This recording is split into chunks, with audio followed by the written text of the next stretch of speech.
ვანახლებთ ხდომას სამდინოს ვთხოვ რომ შემოაცილოს დარბაზში ბატონი ბესო დანელია.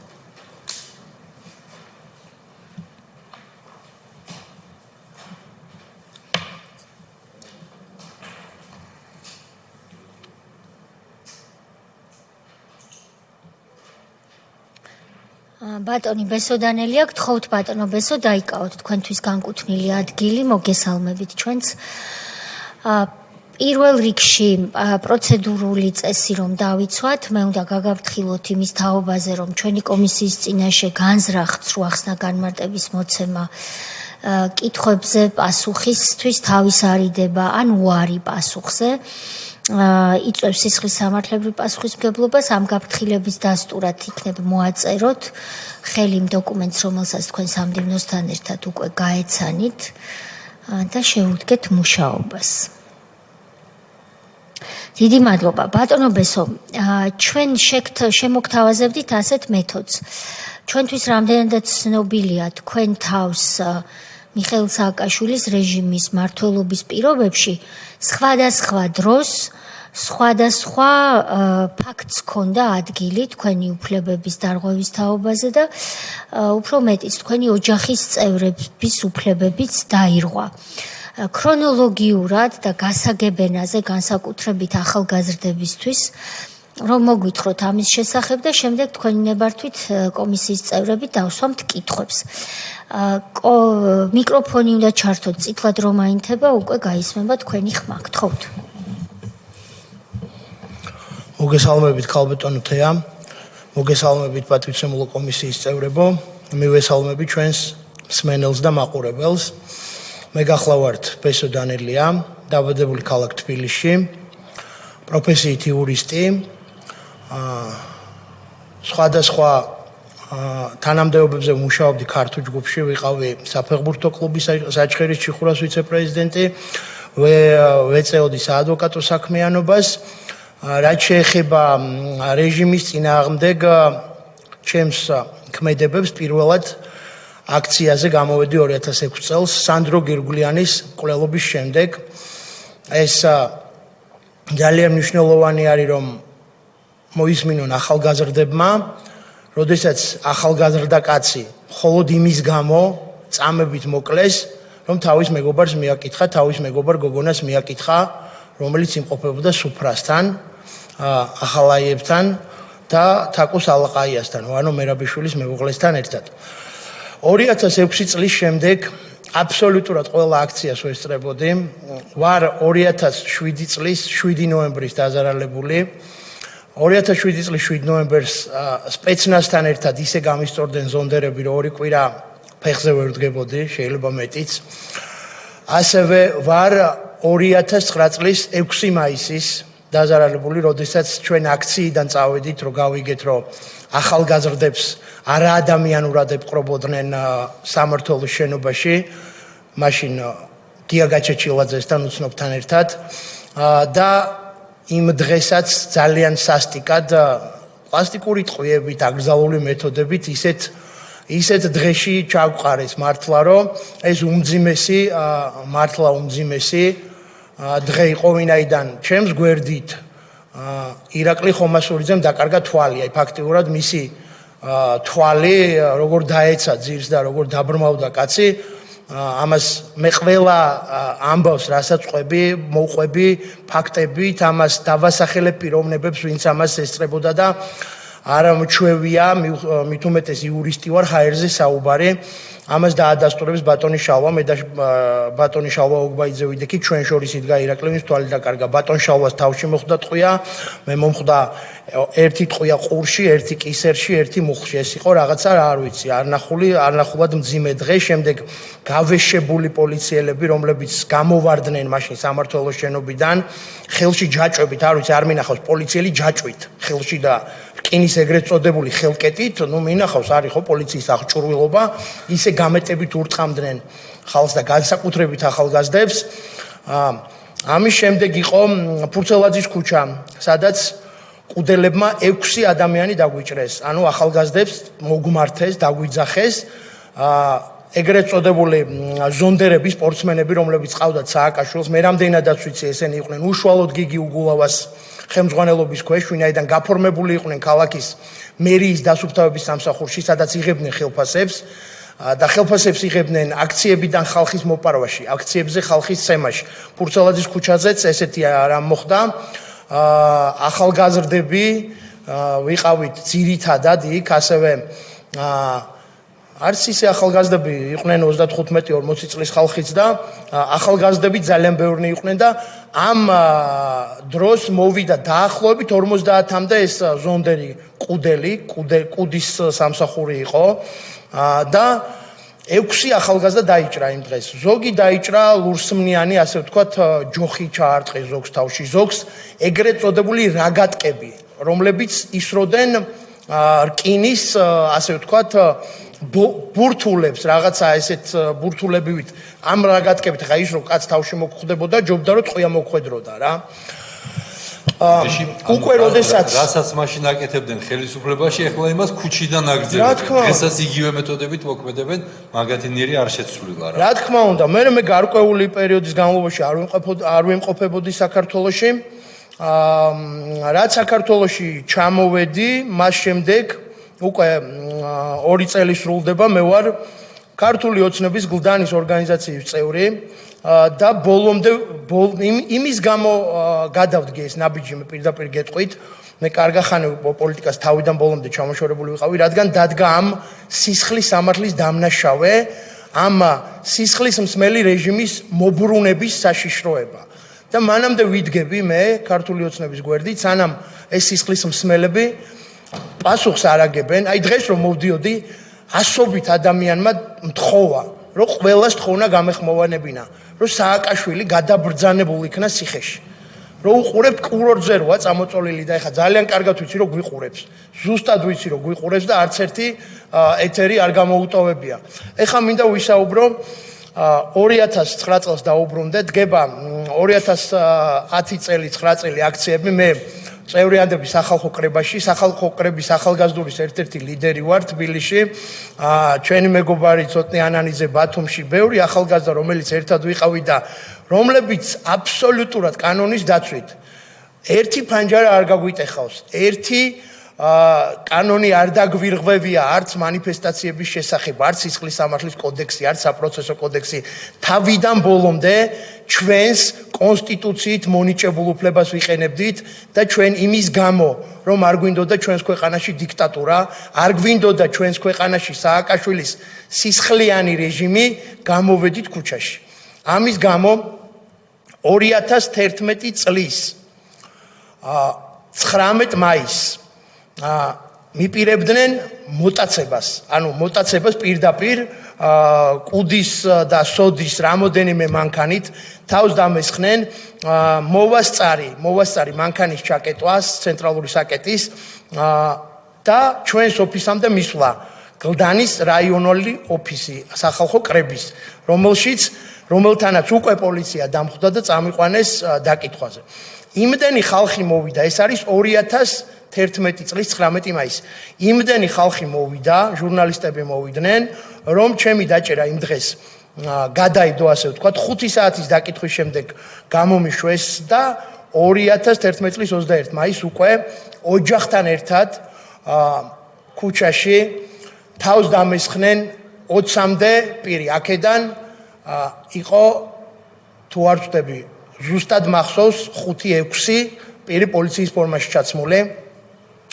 მე ვიყავი გულით ავატყოფ დედასთან, მეუღლესთან და 3 წლის შვილთან ერთად. ჩემთან ერთად ასევე იმყოფებოდა ჩემი პატიმარი მეგობრის მეუღლე, რომელიც მაშინ გლდანის ციხეში იყო, პატიმარი დავით თოლორაია, რომელსაც ციხეში აწამებდნენ, მისი მეუღლე მაია წულუკიძე.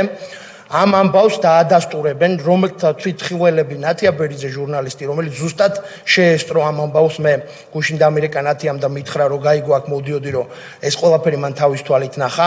ირაკლი ზაალიშვილი, ჩემი მეგობარი, რომელიც შემთხვევით მოხვდა იმ ადგილას, მე გაუწიე წინააღმდეგობა მათ, რის შემდეგაც ფაქტიურად გლდანის კიბის ჩასასვლელი არის დაახლოებით 2 სართულის სიმაღლე. ამ ჩასასვლელთან სანამ კიბეზე ჩახვალ ზემოდან გადამაგდეს, ანუ აი ამ ჭიდაობაში და ხელჩართულ ბრძოლაში, მე ფაქტურად მარტო ვიყავი. რომელ კიბეზეა საუბარი ბატონო? რომელ კიბეზე საუბრობთ? ანუ გლდანის მეტროს, ახმეტელის თეატრი. მეტროს აქვს ჩასასვლელი კიბე. მაღალი, საკმაოდ მაღალი. გვირაბში უნდა ჩახვიდე და შემდეგ გადიხარ უკვე მეტროს ჩასასვლელში. იქიდან გადმოგაგდეს.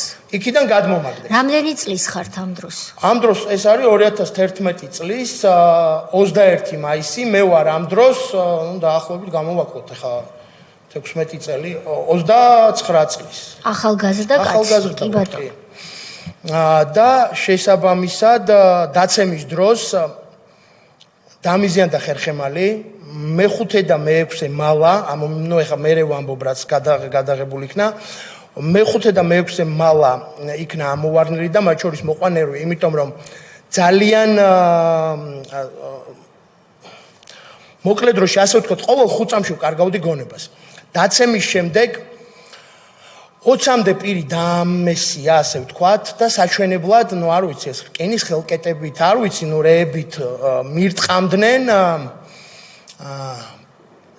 მომტეხეს 3 მოტეხილობა მქონდა, გადამიტეხეს ფეხი 3 ადგილას. ამ დროს ჩემი ოჯახი წამომატ, ანუ უკვე უკაცრავად ცოტა მძიმე მოსაყოლია, მძიმე გასახსენებელია. ერთი სიტყვით ასევე დაზარალდნენ ჩემი ოჯახის წევრები ამ დღეს. ჩემს ფეხმძიმე მეუღლეს მოეშალა მუცელი, ასევე მიიღო მრავლობითი დაზიანებები. დედა, რომელიც გულით ავადმყოფი იყო და 3 წლის შვილი, რომლებიც შოკის შედეგად ძალიან ცუდად გახდნენ, ну დედას ძალიან მოკლე პერიოდში დაემართა ინსულტი და შემდეგ განმეორებით ინსულტის შედეგად გარდაიცვალა. ბავშვს განუვითარდა შაქრიანი დიაბეტი, ну ერთ სიტყვით ძალიან მძიმე დღე იყო, ერთ-ერთი მძიმე დღე ჩემს ცხოვრებაში და ამას შეიძლება ძალიან მძიმე ამის მოყოლა, მაგრამ მე მინდა რომ დღევანდელმა იმ თაობამ რომელიც დღეს არის და განსაკუთრებით იმ ახალგაზრდებმა, რომლებიც ბევრი მართლა შეცდომაშია შეყვანილი და აქციებზე რო ხედავთ, მინდა იცოდნენ ეს ზუსტად რა. ვის გვერდით დგანან, ეს დავალებები მოდიოდა უშუალოდ სააკაშვილისგან, უშუალოდ მერაბიშვილისგან, უშუალოდ გიგი უგულავასგან და ეს ადამიანები, რომლებსაც დღეს ნიკა გვარამია, რომელმაც ჩვენს წინააღმდეგ აღძრა საქმე. თურმე სამშობლოს ღალატის მუხლით ვიდექით ჩვენ ქუჩაში და მოღალატეები ვიყავით, რადგან გვინდოდა სააკაშვილის რეჟიმის შეცვლა. და ახალგაზრდებო, მინდათ ყველამ ძალიან კარგად იცოდეთ. მე დღეს ცოცხალი ვარ, ღვთისწყალობით ჯანმრთელი ვარ და დღეს ჩვენ თავისუფალი ვართ. ქართული ოცნების და ბიძინა ივანიშვილის წყალობით იმ საქართველოს მოქალაქეების აბსოლუტური უმრავლესობის ბრძოლის შედეგად ჩვენ დღეს მოცილებული ყავს ეს რეჟიმი, მაგრამ ისინი დღეს კვლავ ქუჩაში დგანან და აპირებენ მობრუნებას. ისინი ქვეყნის მტრები, ქვეყნის მოღალატეები, უცხო ქვეყნიდან დაფინანსებული აგენტები, ეს ადამიანები ამ ქვეყანას კარგს არაფერს არ მოუტანენ. ყველა მინდა იცოდეთ, გაიაზროთ, თქვენ შეიძლება მაშინ იყავით ძალიან პატარები.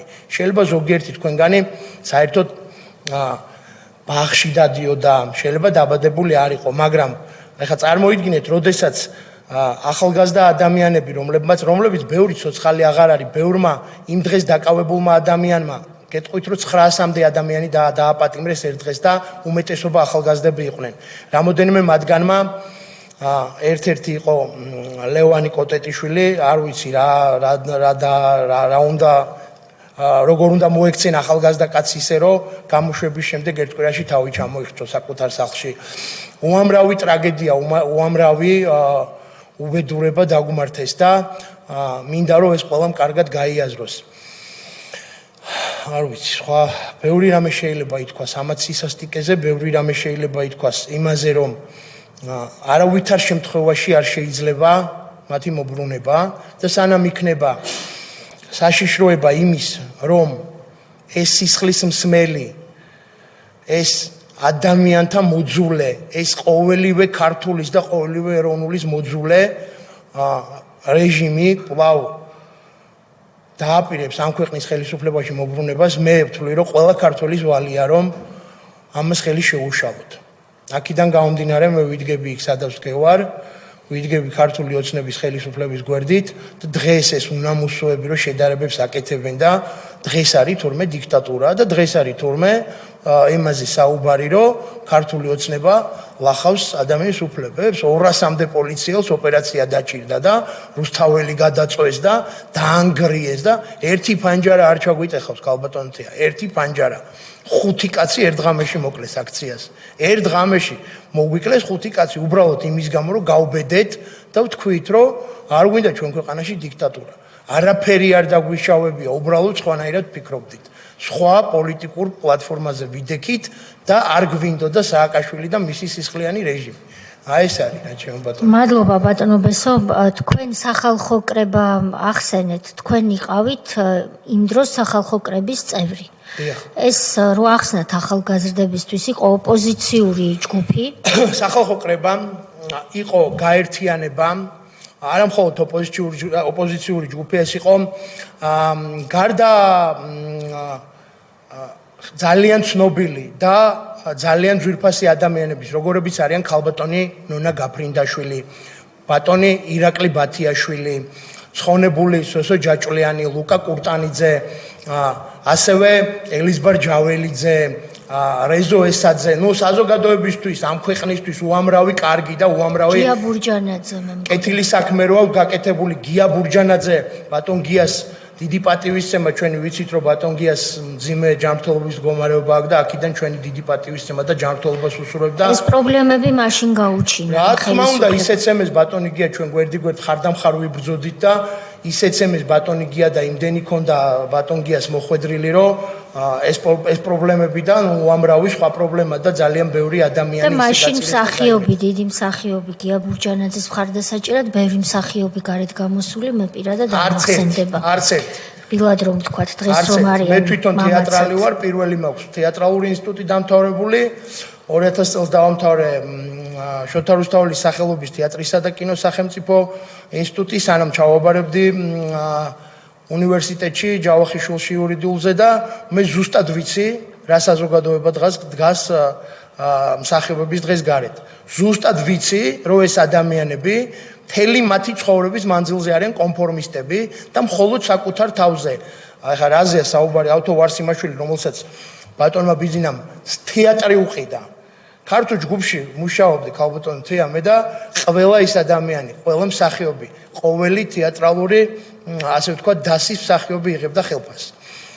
დოიაშვილი, ვარსიმაშვილი, ის ადამიანები ძმანი მათნე ეგრეთ წოდებული დღეს რო დგანან და რევოლუცია და გადატრიალება რო დაგვიპირეს იმის გამო თან ყველა პრივილეგია რომელსაც სარგებლობდნენ. ყველა ის ასე ვთქვათ საჩუქარი რომელიც ქართულ ჯგუფისგან საქართველოს ქართული ხალხის ბიუჯეტიდან მიიღეს უამრავი და დღეს თურმე კიდე გადატრიალება დაგვიპირეს და დოიაშვილი გავიგე ჩინეთში წასულა, ხო? კომუნისტურ ჩინეთში წასულა დოიაშვილი, ეთყობა რაღაც კარგი წინადადება მიიღო. არიან ძალიან ღირსეული მსახიობები ქალბატონი თეა, არიან ძალიან ღირსეული შემოქმედები, ვიზეც იდგა და დგას ქართული თეატრი, ქართული კინო და მათი აზრი ძალიან კარგი იქნება რომ მოისმინოს ხალხმა. ეს ადამიანები არ არიან ქართული თეატრი. ეს რამოდენიმე კაცი ვინც დგას და ვინც კონკრეტული თანხების თანაცვლოდ კონკრეტულ განცხადებებს აკეთებენ, ესენი არ არიან ქართული კინო და თეატრი. ბატონო ბესო, შესაბამისად ეს სახალხო კრება იყო საზოგადოების თვალსაჩინო წევრთა გაერთიანება, ვინც უპირისპირდებოდა სააკაშვილის რეჟიმს და ასევე პარტიული აქტივი, რასაც ქვია, რომელიც იყო საკმაოდ მრავალრიცხოვანი, მათ შორის თქვენ. ძალიან დიდი. და იმავდროულად თქვენ აგრძელებდით ქართულ ჯგუფში მუშაობას, თუ ამ დროს აღარ მუშაობდით? არა, როგორ არა, ვაგრძელებდი, მე ვაგრძელებდი, ასევე მას შემდეგ მოხდა ასევე ჩემი დანიშვნა საფეხბურთო კლუბ საჩხერის ჩიხურას ვიცე-პრეზიდენტად. მე ამასთანავე ვიყავი ქართულ ჯგუფში უძრავი ქონების დეპარტამენტის ხელმძღვანელი, მანამდე იურისტად მუშაობდი და არავითარი პრობლემა არ შემქმნია მე ჩემი პოლიტიკური და საადვოკატო საქმიანობას პარალელურად ეწეოდით.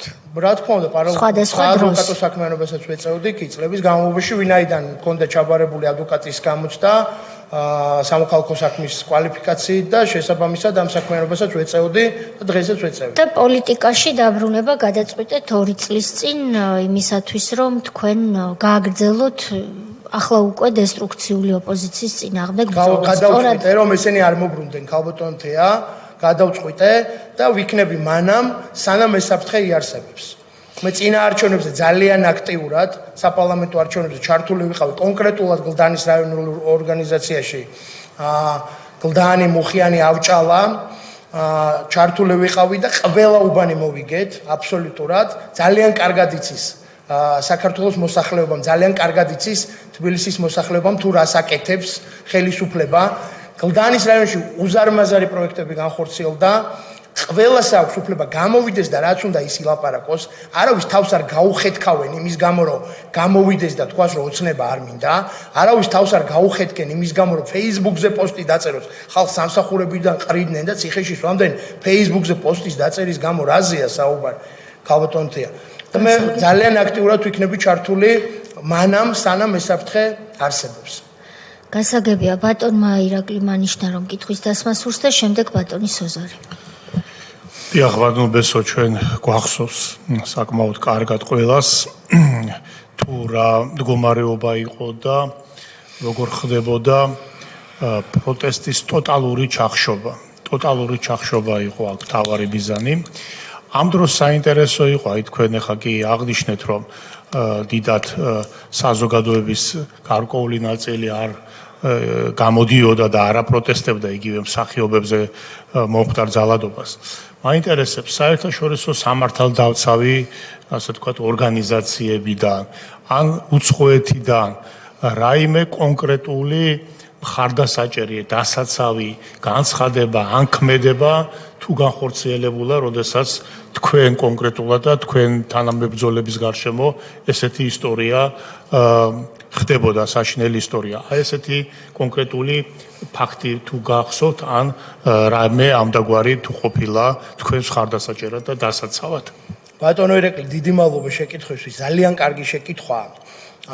არამც თუ ერთი განცხადება მხარდასაჭერი, არამედ მე ძალიან კარგად მახსოვს დიპლომატიური კორპუსი, რომელიც 2011 წლის 26 მაისს რუსთაველზე ისხდა და მათ უკან გვამები იყო შემოლაგებული, ცხონებული ნიკუშა კვინტრაძის, სულიკო ასათიანის. მათგან რამოდენიმე მეჩი და ეს მათ ძალიან კარგად იცოდნენ. სისხლით გადარეცხულ რუსთაველზე ისხდნენ, სააკაშვილს დემოკრატიის შუქურას უწოდებდნენ. ჩვენზე ვინც ვიბრძოდით ყველას, ესე იგი ყველა შეგვრაცხეს, ესე იგი ჩვენ რუსეთის აგენტები ვიყავით, თურმე რადგან სააკაშვილი არ გვინდოდა, რუსეთუმეები ვიყავით, რეტროგრადები ვიყავით და შაურაზმელები და ეს ადამიანები წვანე შუქს უნთებდნენ სააკაშვილს. როგორ გეკადრებათ რისი მხარდამჭერი განცხადება, რომ არ ყოფილიყო მათგან წვანე შუქი ანთებული, ამდენს გაბედავდნენ ესენი? ვერაფერს ვერ გაბედავდნენ. თავიდან ბოლომდე ქონდათ ეგრეთ წოდებული ჩვენი დასავლელი მეგობრებისგან ამათ წვანე შუქი ანთებული. როგორც ახლა აი ამ აქციებზე, რომ ესენი კონსტიტუციური მეთოდებით იბრძვიან, როდესაც პოლიციელებს ჭრიან, რესტორნებს აყაჩაღებენ, ძარცვს წვავენ და რუსთაველს წვავენ. აი ზუსტად იგივე ანალოგიური ქალბატონმა თეატრალურ ბრძანა, მაშინ იქით ამხარეს რაც ხდებოდა, ახლა ამას აკეთებენ ოპოზიციაში. გასაგებია, მადლობა პასუხისთვის ბატონი სოზარი. შემზარავია მოსმენა ყველაფრის რასაც ვისმენთ და ეს არ არის ერთი მაგალითი. კარგად ვიცით, რომ ეს ჩვეულებრივი ყოველდღიური ამბავი იყო სამწუხაროდ. ფურცელაძის ქუჩა რო გაიხსენეთ, მართლა სასწაულები ხდებოდა. ერთი პატარა დაზუსტება, ნათია ბერიძე, ლაპარაკია პოზიტივი ჟურნალისტი, ხო? ადამიანი, რომელიც მართლა მთელი ცხოვრება თავის პროფესიას მართლად ემსახურებოდა და დღესაც კი როდესაც აი ეს დამნაშავე რეჟიმი გადასულია ოპოზიციაში, წარმოუდგენელი ზეწოლის, წარმოუდგენელი შეურაცხყოფის, წარმოუდგენელი მუქარის ატანა უხდება ამ ადამიანს და იმიტომ რომ არიშლიან ის ადამიანების ზნეს და ერთადერთი ხშირად ამბობენ ხოლმე აქ ჩვენი კოლეგებიც რომ სინანული თუ მოგისმენიათ ვინმესგან და ერთადერთი რაზეც მათ სინანული აქვთ რომ რატო ბოლომდე არ მიიყვანეს საქმე და რატო ვარ დღეს ჩვენ ცოცხლები სხვა სინანული უნებრივი არა აქვთ მაგრამ რადგან ქალბატონი ნათია ბერიძე ვახსენე ერთს ვიტყვი ნათია ბერიძის რეპორტაჟები, მისი სიტყვა ბევრს არ მოსწონს, კარგად ვიცით, მაგრამ რით განსხვავდება მათი რეჟიმი და თქვათ ხელისუფლება, რომელიც დღეს არის. რითი განსხვავდება თავისუფალი ჟურნალისტიკა და მათ მიერ მართული ჟურნალისტიკა. ვერ იპოვიან ვერცერთ სიტყვას ნათია ბერძის რეპორტაჟებში, რომელსაც თანაც შეკამათება შეიძლება ფაქტის სიზუსტეზე. შეიძლება პოზიცია არ მოსწონდეს. ადამიანი, რომელიც ყოველთვის ლაპარაკობს სიმართლეს, განსხვავებით მათი აი ამ სპეცაგენტურისგან ამათ ჟურნალისტიკა არ ვქვათ, რომლებიც უბრალოდ იგონებენ ფაქტებს, აყენებენ ადამიანებს შეურაცხყოფას და რასაც ისინი მაშინ აკეთებდნენ ტყვიით, წამებით, დღეს შეურაცხყოფით, ცილის წამებით ცდილობენ იგივე გააკეთონ. აი ხშირად ვამბობ ხოლმე და უნდა გავიმეორო, რეჟიმი, რომელიც იდგა ორ საძირკველზე, ეს იყო ძალადობა და ეს იყო ტყვილი შეურაცხყოფა და ცილის წამება, რომელიც არანაკლებ ძიმეა ხშირ შემთხვევაში, ვიდრე ის ამბები, რომლებსაც თქვენ ლაპარაკობდით წეღანა. მადლობა, შეკითხვა თუ არის? ბატონო ბესო, თქვენ ახსენეთ, ბრძანეთ, რომ იმ დროს, როდესაც თქვენ დაგზდევდნენ პროტესტის გამო, სხვა არაფერი დაგიშავებიათ. თორემ რომ დაგეშავებინათ 100 მაგათ გაზღვევინებდნენ, იყავით 29 წლის. დღეს როგორ აფასებთ?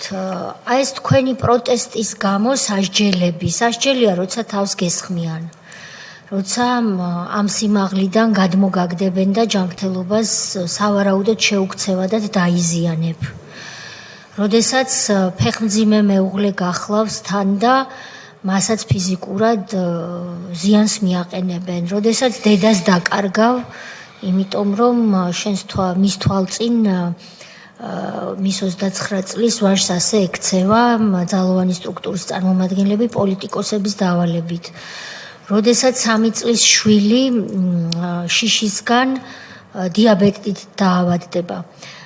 ეს ხომ იმას მოწმობს, რომ რეალურად თქვენ 29 წლის ასაკში ამხელა ფასი გაიღეთ მთელმა ოჯახმა და თქვენ პირადად იმისთვის, რომ მიხეილ სააკაშვილს და მის რეჟიმს შებრძოლებოდით. ეს ის დროა, კიდევ უნდა ხაზი გაუსვათ დღეს მეორედ თუ მესამედ, რომ შიშია დასადგურებული ქვეყანაში.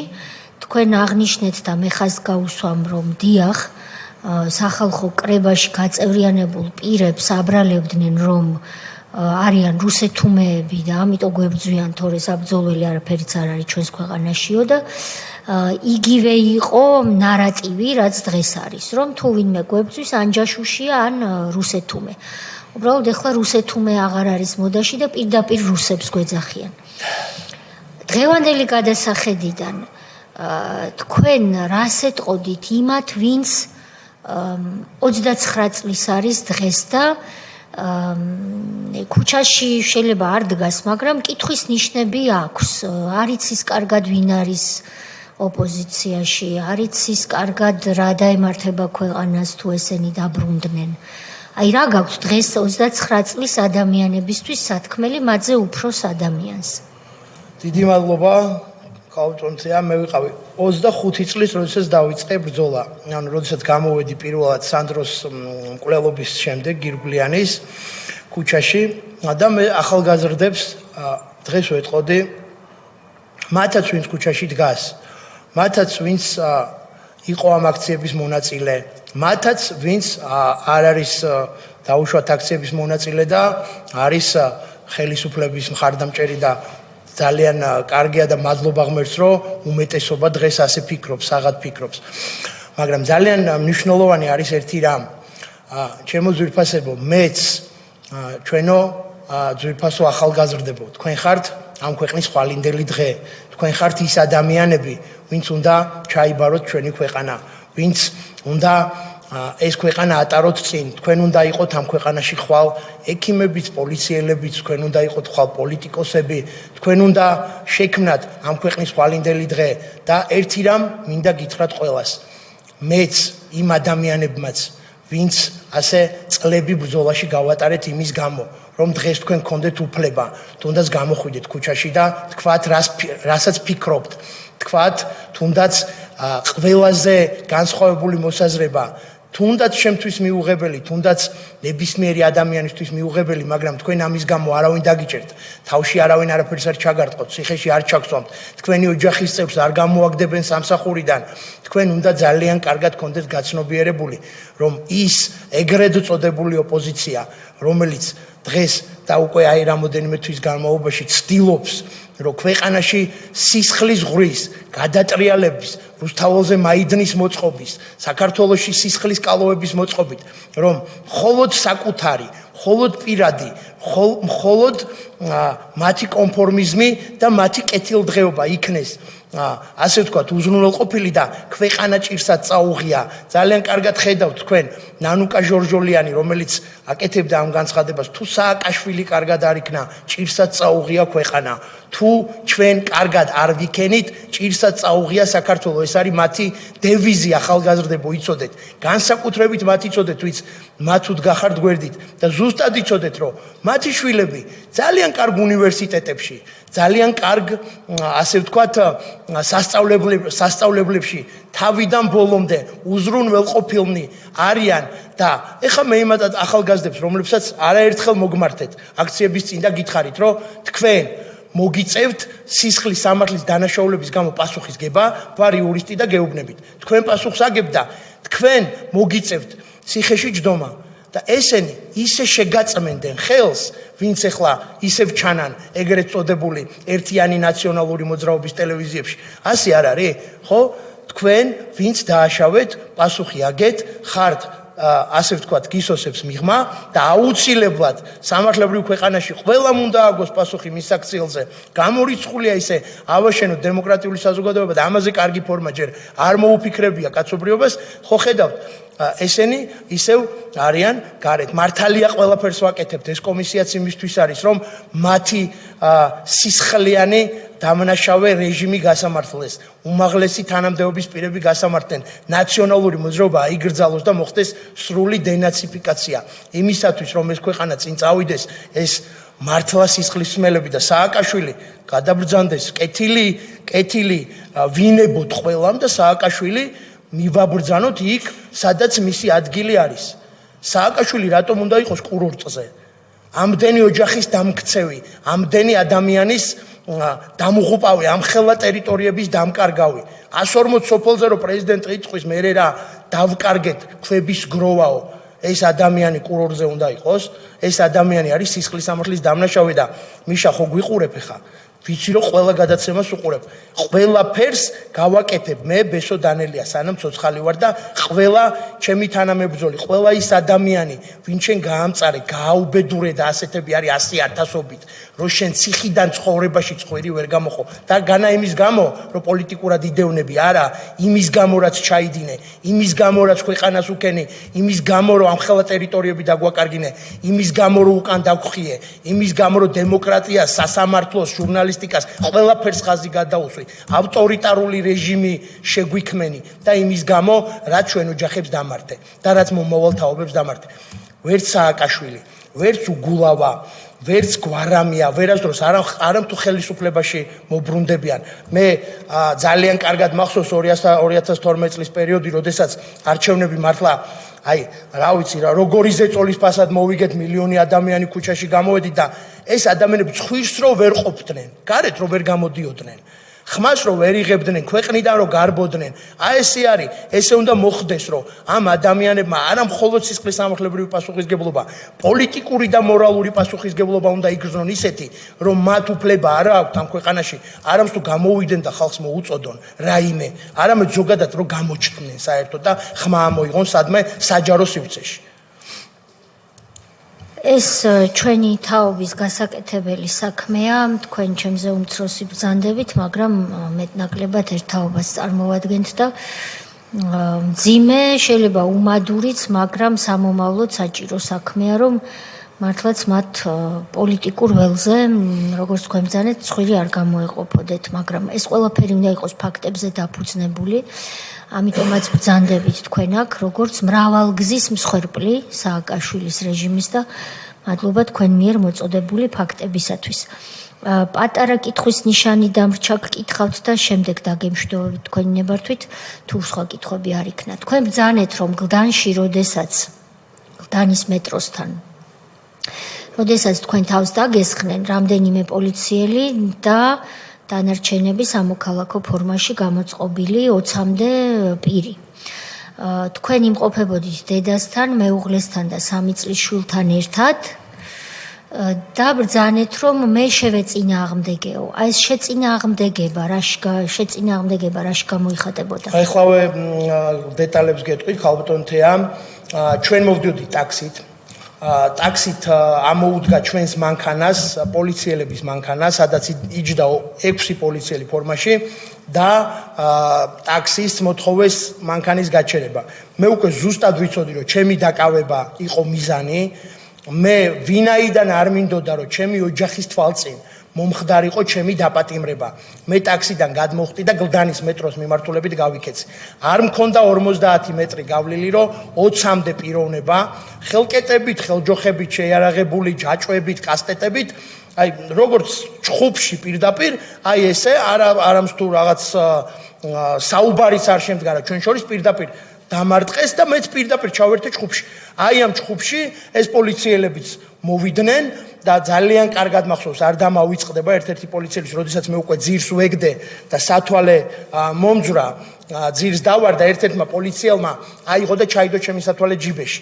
ეუბნებოდნენ, ანუ ხალხი ხა, ამდენი ხალხია გლდანის მეტროს ჩასასვლელში და რა მოხდაო, ხალხი ეკითხებოდა, რატომ აკავებთო, რა დააშავაო ამ კაცმაო და იქურდაო ერთ-ერთი პოლიციელი ეუბნება რომ იქურდაო და იმიტომ რაღაც მოიფარაო და პასუხობს ის ვინ ჩემი სათვალე ჩაიდო ჯიბეში და როდესაც უკვე ძალიან დიდი აყალმაყალი შეიქმნა ჩემი ოჯახით რო წამომადგა თავზე მათაც რო გაუსწორდნენ და როდესაც მე უკვე მაშინდელი 100 მეთაური იყო ნუ არ ამნიშნულობა გვარს არავის გვარს ეხა იქ არ ვასახელებ შემთხვევით პატრულის 100 მეთაური რომელიც მოვიდა და რომლებიც მეუბნებოდნენ უკვე სასტრაფოც მოსულია გონება დაკარგული სისხლიანი დალეწილი გადავყავართ მერვე საავადმყოფოში მიგვიყვანეს როდესაც მერვე საავადმყოფოში მივდიოდით სასტრაფოდან ესე ხედავდი უკან და რამოდენიმე დაახლოებით 4-5 დაბურული შკოდა, ერთი ასე ვთქვათ მინივენი ესეც დაბურული, მოყვა და მერვე საავადმყოფოში უკვე მაგიდაზე, საოპერაციო მაგიდაზე შემოვიდნენ და ეუბნებიან ექიმს, რომ აუცილებლად უნდა გადავიყვანოთ, ეხლავე უნდა წავიყვანოთ გლდანში. და ექიმი ეუბნებათ, რომ მე ყველანაირ პასუხისმგებლობას ვიხსნი, რომ ეხლა თქვენ თუ ამას გლდანში წაიყვანთ, შეიძლება გზაში მოგიკვდეთ. და არ ვიცი ეს ექიმი შემთხვევით მოხდა მისი კვალიფიკაცია იყო ძალიან დაბალი თუ დაბნეული იყო უთხრეს რომ დაწერე დაგვიწერე ეგ ყველაფერი ნუ დაუწერა მოტეხილობა ეს მალა ესეთი მდგომარეობა და სადღაც რეკავენ თან აწოდებენ ამ ინფორმაციას და 3 მოტეხილობიდან ერთი ჩამისვა არასწორად ანუ ერთი ძვალი ფაქტიურად დატოვა ისევე, ანუ დაცილებული ერთმანეთს და გიფსში რო ჩამისვა, 2 მოტეხილობა ჩასვა სწორად და ერთი დატოვა, ანუ ფაქტიურად თავიდან დასამსხვრევი და თავიდან ასაწყობი იყო ფეხი.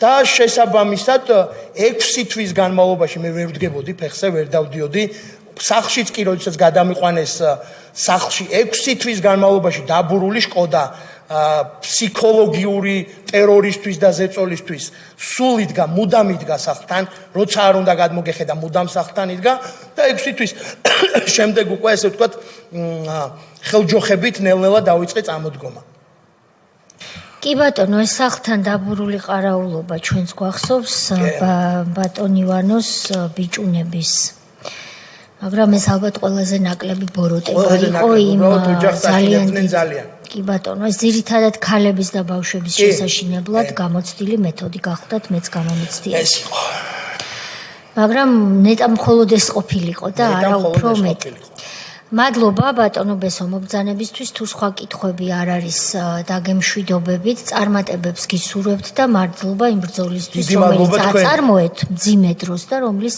წარმოებასაც ახლა ეწევით კვლავ დიდი მადლობა მადლობა ნახვამდის კარგად გაგებოდეთ ნახვამდის ჩვენ შემდეგი პირი რომელიც უნდა გამოვკითხოთ გახლავთ სამეგრელოში სააკაშვილის რეჟიმის დროს წამების მსხვერპლი ლაშა არქანია, რომელსაც თუ მობრძანდა სთხოვეთ რომ შემობრძანდეს დარბაზში.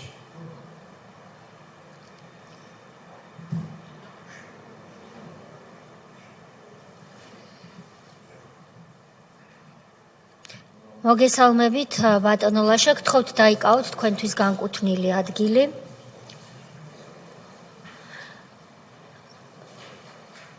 დაბრძანდით თუ შეიძლება, ბატონო ლაშა, პირველ რიგში დიდ მადლობას მოგახსენებთ სამეგრელოდან ჩამობრძანებისთვის. ჩვენთვის ცნობილი გვარი და სახელია ლაშა არქანია. სამწუხაროდ, იმიტომ რომ იმ დროს, როდესაც თქვენ დაგაპატიმრეს გამოგონილი ბრალდებით და თქვენ მიმართ არაადამიანური მოპყრობისა და წამების ფაქტებს ჰქონდა ადგილი, შიში იყო დასადგურებული მთელ საქართველოში, მათ შორის სამეგრელოში და განსაკუთრებით ვაფასებთ თქვენს ჩამობრძანებას დღეს ჩვენთვის ძალიან საყვარელი რეგიონიდან, სამეგრელოდან, თბილისში, იმისთვის რომ ფაქტებზე ინფორმაცია მოგვაწოდოთ და საშუალება მისცეთ კომისიას, რომ სააკაშვილის რეჟიმი და ასევე ამ რეჟიმის დასაყრდენი სამეგრელოში როლანდ ახალაიას და სხვების კლანი თუ კლანები სათანადოდ შეფასდნენ იმისთვის, რომ მათ აღარასდროს აღარ ჰქონდეთ პოლიტიკაში მონაწილეობის უფლება. ეს არის ჩვენი მიზანი. მე მინდა ამ სხდომის ამ ნაწილის საუკეთესოდ ორგანიზებაში დიდი მადლობა გადავუხადო პარლამენტში ოპოზიციურ პოლიტიკურ ჯგუფს ევროპელ სოციალისტებს, ბატონ ილია ინჯიას და სხვებს, ჩვენს პარლამენტის წევრებს ქართული ოცნებიდან, რომლებიც სამეგრელოს წარმოადგენენ, ასევე მათ და შემოგთავაზოთ მუშაობის ასეთი მეთოდი. პირველ რიგში მე თქვენ გაგაფრთხილებთ, როგორც ამას ითვალისწინებს საქართველოს პარლამენტის რეგლამენტი და ზოგადი ნორმები ჩვენი კანონმდებლობის, იმის თაობაზე, რომ თქვენ მიერ განზრახსრუ ფაქტების მოწოდება, განზრახსრუ ახსნა განმარტება კომისიის წინაშე, ასევე კითხვებზე უარი, ან კიდევ სალაპარაკოდ რომ ვიტყვით ხოლმე მიკიბულ-მოკიბული პასუხები, რაც შეიძლება გაუთანაბრდეს კითხვებზე პასუხისთვის თავის არიდებას, ისჯება სისხლის სამართლის წესით და ამის დასტურად, რომ მე თქვენ გაგაფრთხილეთ და თქვენ ეს მოისმინეთ და გაათვითცნობიერეთ, გთხოვთ თქვენს წინ მდებარე დოკუმენტს ხელი მოაწეროთ, რომელიც სამდივნომ გაგაცნოთ და თქვენ გქონდათ სხვადასხვა რეკვიზიტის შევსების საშუალება მასზე, ხელიც მოაწეროთ და შეუდგეთ მუშაობას. დიდი მადლობა. ბატონო ლაშა, მე ასე გთავაზობთ, რომ 15 წუთი მაქსიმუმ, რამდენადაც შეძლებთ, რომ ის ძნელი ფაქტები, რთული, მტკივილი და რთული გარემოებები გაიხსენოთ, წლების და მიხედვით, არ მოერიდოთ პოლიტიკური თანამდებობის პირების გვარსახელების დასახელებასაც, ვინაიდან ჩვენი კომისია სწორედ მათ საქმიანობას სწავლობს და ეს მნიშვნელოვანია. იმისთვის რომ ისაუბროთ, გთხოვთ ჩართოთ მიკროფონი წითლად რომ აინთება, ეს ნიშნავს რომ ხმა ისმის. გთხოვთ. მოგესალმებით. გთხოვთ ფეხსადგომით მოგახსენოთ პირადად კომისიის თავმჯდომარეს და კომისიის თითოეულ წევრს მადლობა. აქვე გთხოვთ რომ დამთოთ ნება, ასევე მადლობა გამოვხატო იმ ადამიანების მიმართ, რომლებიც საკუთარი სიცოცხლის და თავისუფლების ხარჯად რისკულობდნენ და ცდილობდნენ ჩემი უდანაშაულობის დამადასტურებელი ფაქტების როგორც მოპოვებას, ასევე მათ გახმოვანებას და მცდელობას მიეწინათ საზოგადოებისთვის იმ ფაქტების და გარემოებების შესახებ ინფორმაცია, რაც მე ჩემ თავს გადამხდა. აქვე მინდა მოვიხსენიო ფეხსადგომით პატივი პირადად მე მივაგო პატივი იმ ადამიანებს, რომლებიც შეეწირნენ იმ ყველაფერს, რომელიც მე გამიმართლა კარგი ადამიანების, სიმდისიერი და წესიერი ადამიანების გვერდით დგომის ღვთისნებით და ვარ ცოცხალი დღეს, მაგრამ ამას შეეწირა ბევრი ადამიანი, მათ შორის ჩემი ოჯახის წევრი, მამაჩემი, რომელიც ჩემი ციხიდან ციხეზე ეტაპირების დღეს დაემთხვა პაემანის დღე და იმავე დღეს სახლში მიმავალს გაუსკდა გული და გარდაიცვალა გზაში. ასევე იმ თანასაკნელებს, რომლებმაც ვერ შეძლეს იმ ყველაფრის როგორც ფიზიკურად გაძლება, ასევე ფსიქიკურად გაძლებაც შეეყვნენ ფსიქიკური ჯანმრთელობა, ფიზიკური ჯანმრთელობა და ბევრი მათგანი შეეწირა კიდევ მათ. და პირადად მე მადლობას მოგახსენებთ როგორც კომისიის თავმჯდომარეს, ისე კომისიის თითოეულ წევრს და ჩვენი ქართული საზოგადოების ჩვენი იმ ჯანსაღ ნაწილს,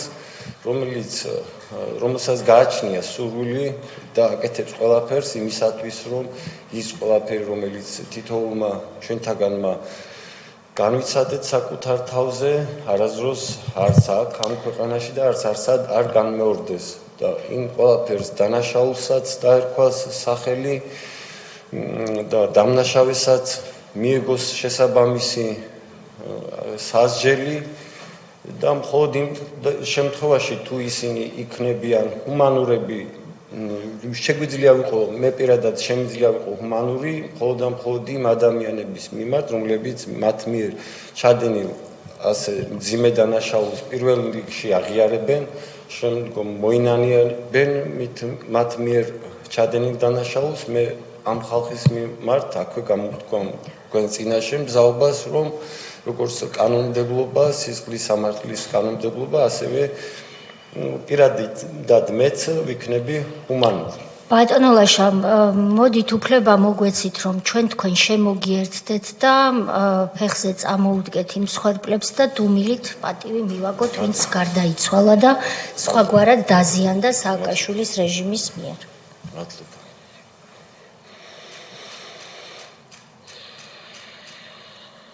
მადლობა. დაბრძანდით, გთხოვთ. ამასთან დაკავშირებით, სანამ თქვენს ამბავს მოუთხრობთ საზოგადოებას და კომისიას მათ შორის, მინდა ვთქვა, რომ ის რითაც თქვენ დღევანდელი თქვენი გამოსვლის დაწყება შემოგთავაზეთ, ძალიან მნიშვნელოვანია, ვინაიდან როგორც ჯვარი აქაურობას ეშმაკს ეშინია სიწმინდის და უფლის, ასე ეშინიათ სააკაშვილს და მის კვლავ აქტიურ ცოფიანებს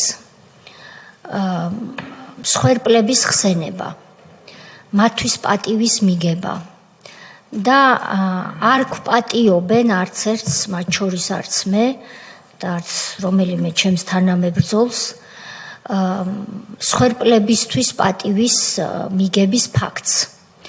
არადა ის დასკვნა, რომელიც ამ კომისიამ უნდა დადოს და მთელი საქმიანობა, რასაც ქართული ოცნება ჯერ კიდევ 2011 წლიდან ბიძინა ივანიშვილის ხელმძღვანელობით ეწევა, მიმართულია სხვებს შორის იქითკენ, რომ როგორც თქვენ ბრძანეთ, ფაქტი იქნეს დადგენილი, რომ იმ რეჟიმს ყავდა მსხვერპლები, უფრო მეტიც მოკლული მსხვერპლები, ნაწამები მსხვერპლები. ზოგი მსხვერპლია, რომელიც დღეს ცოცხალია, მაგრამ ისეთ უბედურებაში გაიარა, რომ ხანდახან ეჭვიც კი გაგიჩნდება ადამიანს, რომ ეს ადამიანი კი მოძრაობს, დადის, ცხოვრობს, მაგრამ რეალურად ცოცხალია, ის ცოცხალი ცხოვრებით ცხოვრობს თუ არა. ასეთი მსხვერპლებით შეგხვედრია მრავლად სამწუხაროდ. ამიტომ მადლობა, რომ ამით დაიწყეთ დღევანდელი სხდომა. მით უმეტეს, რომ ამ მავნებლების ხელში ეს არის ერთ-ერთი, რაც არის მათი მხრიდან უპატიებელი, რომ გაიხსენო მსხვერპლი, გაიხსენო მსხვერპლის ღირსება და მას მიაგო პატივი. ამიტომ ჩათვალეთ, რომ თქვენ უკვე თქვენი გამოსვლის პირველი ნაწილით თქვენი წამებლებისთვის ძალიან დიდი და მტკივნეული ნაბიჯი გადადგით. ბატონო ლაშა, მე შევერთდები მადლობებს ასევე თუ სწორად მახსოვს იმ დროიდან თქვენს ინტერესებს ადვოკატი ქეთი ბექაური იცავდა. შეიძლება სხვაებიც ყავდათ, მაგრამ ქალბატონი ქეთი მახსოვს მე ყველაზე აშკარად და თვალსაჩინოდ ეს გაბედული ქალი, რომ იტყვიან კაფანდარა ქალი, რომელიც არაფერს არ ეგუებოდა არავითარ წინააღმდეგობას და არაერთი ნაწამები და გაუბედურებული ადამიანი ყავს მას იმ დროს შიშის და ტერორის დროს დაცული. მადლობა მას ამისთვის და ასევე ყველა იმ ჟურნალისტს, რომელიც თქვენ საქმეს მცირე იყო ასეთების ჯგუფი, მაგრამ აშუქებდა. დღეს ჩვენ ვიხილეთ ერთ-ერთი მათგანი, ქალბატონი ნინო მიქიაშვილი, რომელმაც ძველი სტატიები გამოაქვეყნა ხელახლა თქვენ შესახებ, ესეც მაშინ იყო გმირობის ტოლფასი. აქ წინა გამომსვლელის დროს ქალბატონი ნათია ბერიძე ვახსენეთ, რომელიც ასევე როცა არავინ არ აშუქებდა, ის აშუქებდა. ეს იყო მაშინ გმირობის ტოლფასი. ეს ჟურნალისტები კარგია, რომ დღესაც ხმალამოღებული იბრძვიან უსამართლობის წინააღმდეგ, თუმცა რა თქმა უნდა მათი სია ბევრად უფრო გრძელია ვიდრე ორი გვარი დასახელი და მათ თითოეულ მათგანს ჩვენ მედია თავისუფლების დარღვევაზე და მედიის წინააღმდეგ ტერორის თემაზე რო ვიმსჯელებთ სულ რამდენიმე დღეში კომისიაზე, რამდენიმე სხდომა დაეთმობა ამ თემას, იქ ყველას შევეცდებით რომ პატივი მივაგოთ, რომ ეს ადამიანები, ადვოკატი იქნებოდა ეს თუ ჟურნალისტი დარჩეს ისტორიას, იმიტომ რომ თქვენ იყავით შიგნით ციხეში და ძალიან დიდი მნიშვნელობა ჰქონდა იმას, თუ გარეთ მყოფი ადამიანები როგორ იცავდნენ თქვენს უფლებებს. იმედი მაქვს ამ ჩემმა მონოლოგმა ცოტა ამოსუნთქვის საშუალება მოგცათ, იმისათვის რომ მეტნაკლებად მიჩვეოდით გარემოს, არ არის კომისიაზე გამოსვლა ადვილი, ვიცი რომ თქვენ ბევრი ასე ვთქვათ, ფსიქოლოგიური წინაღობის გადალახვა დაგჭირდათ, სანამ ჩვენამდე მოხვიდოდით. კიდევ ერთხელ მადლობა ამისთვის და გთხოვთ მოგვითხროთ ქრონოლოგიურად რა უბედურება დაატრიალდა თქვენ თავს და შემდეგ თუ ნება გექნებათ წევრების კითხვებსაც გაცეთ პასუხი. გთხოვთ. მოგახსენეთ რომ ვარ გლეხი მართლმადიდებელი ქრისტიანი ადამიანი, დაბადებული 1976 წელს წალენჯიხის რაიონის სოფელ მუჟავაში. 1997 წელს დამთავრებული მაქვს ქუთაისის ტექნიკური უნივერსიტეტის ფიზიკა-ტექნიკის ფაკულტეტი, სამოქალაქო სპეციალობით მექანიკოს-მათემატიკოსი, მათემატიკის მასწავლებელი და სამხედრო პროფესიით ვარ არტილერიის ოფიცერი. დღემდე ვიმყოფები და ვითვლები რეზერვის ოფიცრად. არ ყოფილვარ დღემდე დასაქმებული, არც ერთ როგორც საჯარო, ასევე ძალოვან სამსახურში. 2011 წელს ცნობილი და მიმდინარე მოვლენების მიმართ ვერ ვიქნებოდი გულგრილი და ბუნებრივი რეაქცია, დამოკიდებულება მქონდა ქვეყანაში მიმდინარე მოვლენების მიმართ და შეძლების დაგვარად ვცდილობდი გამომეხატა ჩემი ეს პროტესტი და როგორაც ვახერხებდი და რამდენადაც გამომდიოდა ვიქცეოდი კიდევაც ასე.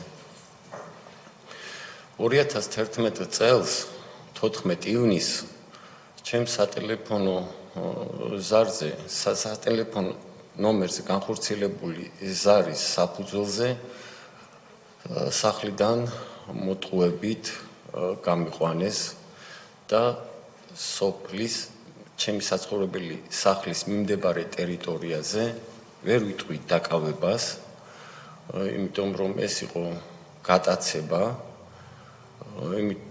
გამიტაცეს როგორც შემდგომ აღმოჩნდა და დღეობით არის ცნობილი და ამავდროულად დამტკიცებული იმჟამინდელი რეჟიმის სამართალდამცავმა პოლიციელებმა. ესენი იყვნენ იმჟამინდელი ჯვარის პოლიციის განყოფილების უფროსი აცგარდაცვლილი ვახტანგ აბაშიძე, რუსლან აბულაძე და ხატაბერ სამუშია. ამ პირებმა ჩემს მიმართ არადამიანური მოპყრობა და კანონის დარღვევა დაიწყეს დაკავების გატაცების მომენტიდან.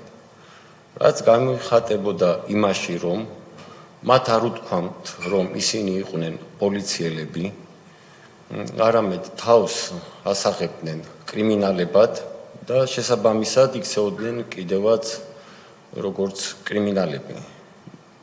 მეტიც, როგორც სადისტები. ცემა დამიწყეს მათ დაკავების მომენტიდან, მოაქციეს სავარძლებს შორის, ხელები შემიკრეს მაისურით, მათ ჰქონდათ უთასმნო ავტომატური ცეცხლსასროლი იარაღი, რომელიც ასე ვთქვათ, ჩამჩარეს, ძალად ჩამიდეს პირში, დამემუქრნენ მკვლელობით და მიყენებდნენ აბსურდულ მოთხოვნებს, რომელიც აბსოლუტურად არ შეესაბამებოდა არც პოლიციის ქმედებას და შემიძლია ვთქვა, რომ არც ადამიანის ქმედებებს ზოგადად. შემდგომ მათ მიმიყვანეს მეზობელი სოფლის მიმდებარე ტერიტორიაზე მიტოვებული ქარხნის შენობაში, სადაც ასევე გააგრძელეს ჩემი ცემა წამება, რომელიც გამოიხატებოდა იმაში, რომ მათ უკვე დამიწყეს სხეულზე, კონკრეტულად კი იღლიებში სიგარეტის დამწვრობა. და მთხოვდნენ იმჟამად ძებნაში ყოფნი ჩემთვის ნაცნობი, მაგრამ აბსოლუტურად წარმოუდგენელი მიზეზებით ძებნილი პირის შესახებ ინფორმაციის გამოძალვას ეცადნენ.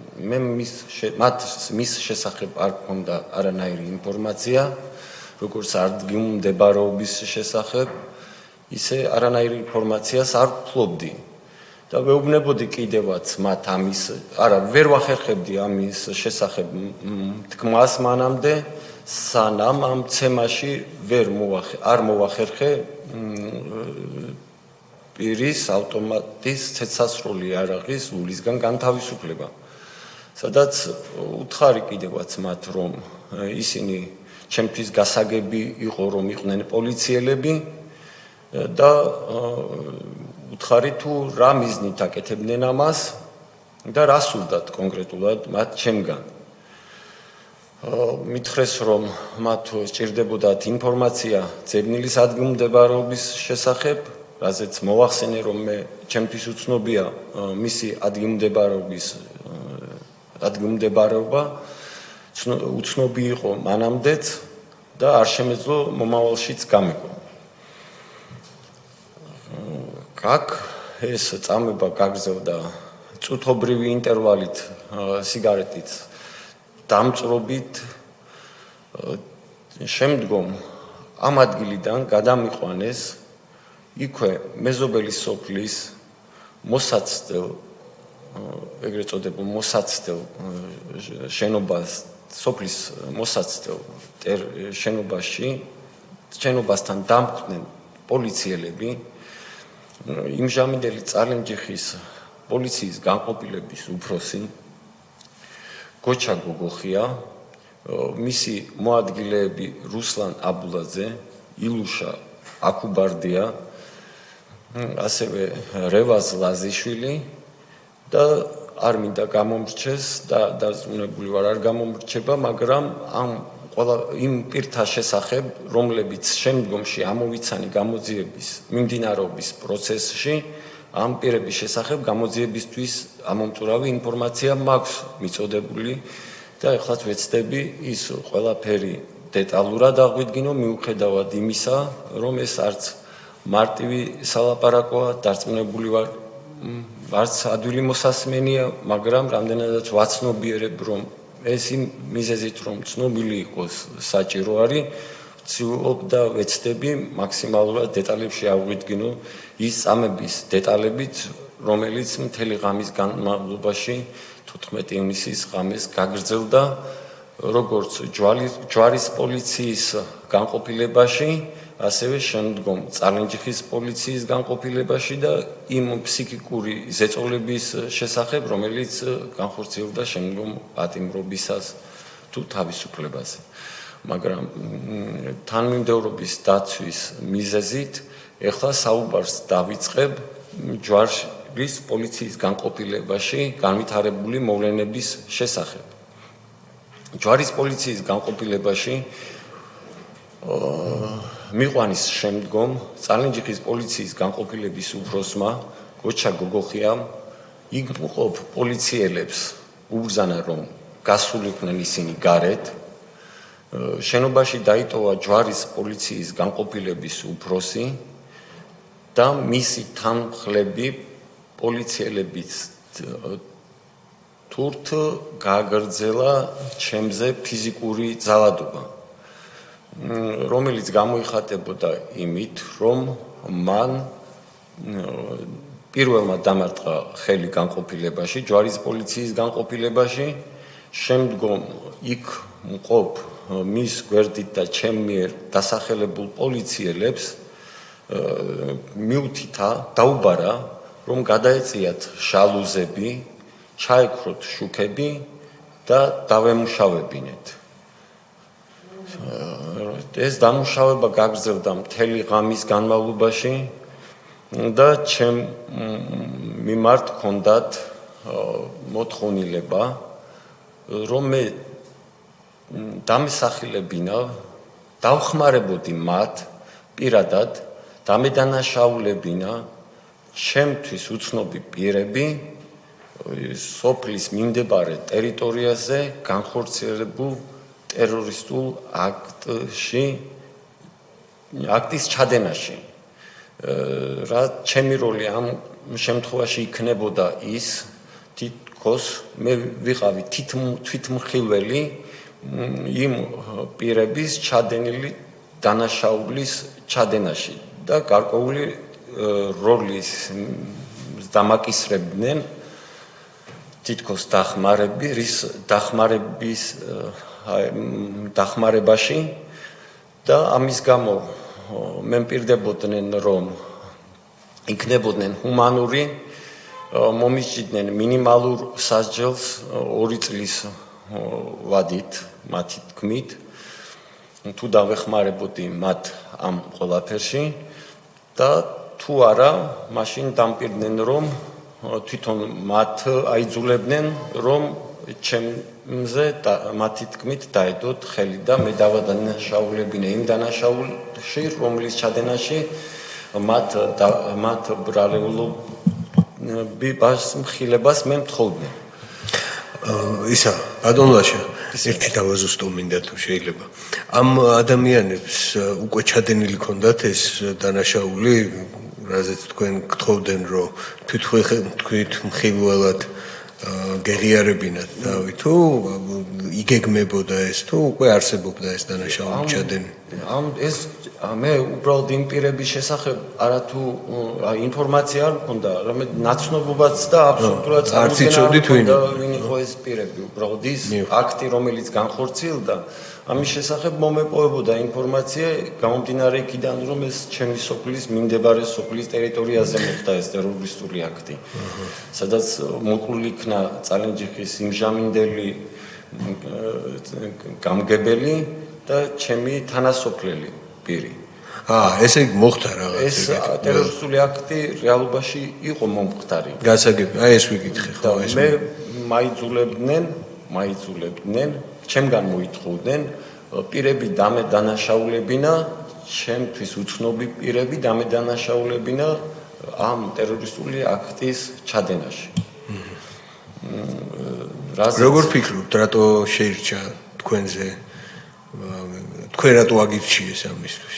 მე ამისთვის ამაზე ჩემი წარმოდგენა მაქვს, არ ვიცი რამდენად კომპეტენტურია, მაგრამ ჩემი წარმოდგენით და დაკვირვებით და გამომდინარე სამხედრო პროფესიის ქონისა, ჩემი მოსაზრებით ეგ იყო ერთ-ერთი და დამოკიდებულება იმ ჟამინდელი რეჟიმის მიმართ, რომ არ ვიყავი შემწყნარებლური, ჩემი აზრით ეს იყო მოტივი, ერთ-ერთი მოტივი იმისა, რაც განხორციელდა.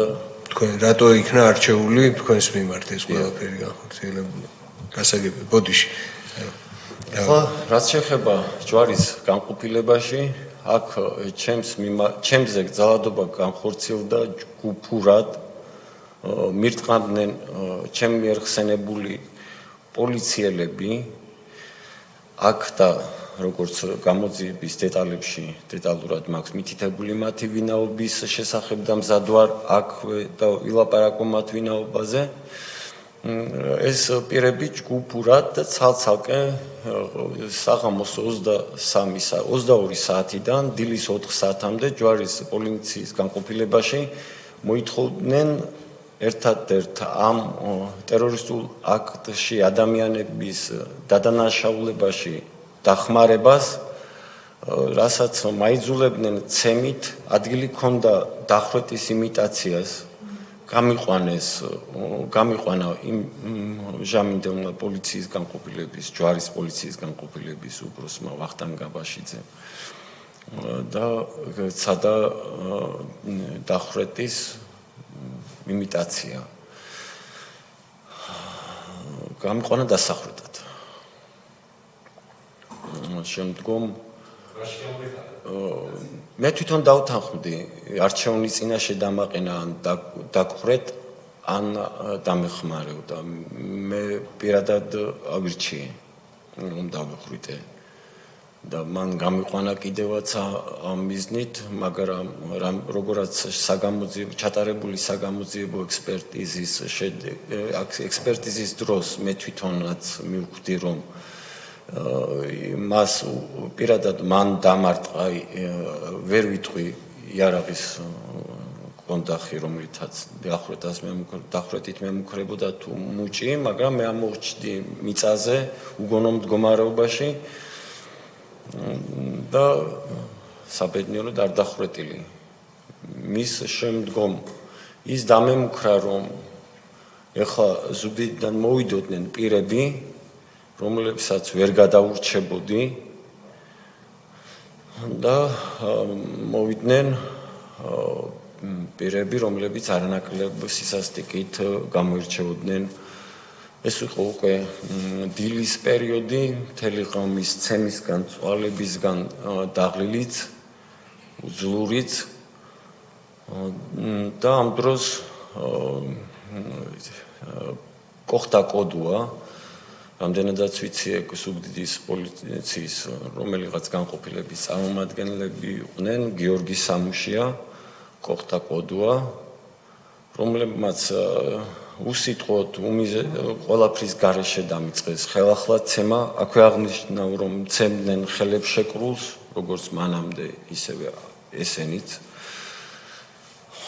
შემდგომ რამდენადაც მათ უთხრეს, რომ მე არ ვაპირებდი მათ დახმარებას, ისინი მოითხოვდნენ არა მხოლოდ ხელის მოწერას, არამედ შემდგომ სასამართლო პროცესებში დახმარებას იმ პირების დადანაშაულებაში, რომლის ვინაობის შესახებ მაშინ არანაირი ინფორმაცია არ მომეპოვებოდა, მაგრამ ამაზე უარის მიღების შემდგომ რამდენადაც ჩემ განთავისუფლებას, რა თქმა უნდა, არ აპირებდნენ, ხოლო ჩემს პატიმრობაში დასატოვებლად მათ შეთითხნეს ბრალეულობა თითქოს და მე ნარკოტიკული ნივთიერება, ჰეროინი და ცეცხლსასროლი იარაღი ვაზნებით ვიპოვე გამოქვაბულში თითქოს და მოვიხმარე ნარკოტიკული საშუალება ჰეროინი და თან წამოვიღე ავტომატური ცეცხლსასროლი იარაღი და თითქოს სოფლის ცენტრში შეიარაღებულს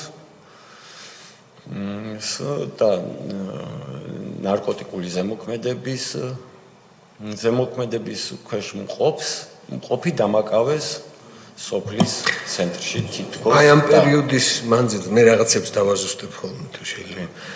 თქვენი ოჯახის წევრები სად არიან? ანუ აი იციან რომ დაგაკავეს ან დაგიყვანეს? ეს ჩემ დაკავებას შეესწრნენ თვითმხილველები ყავდათ.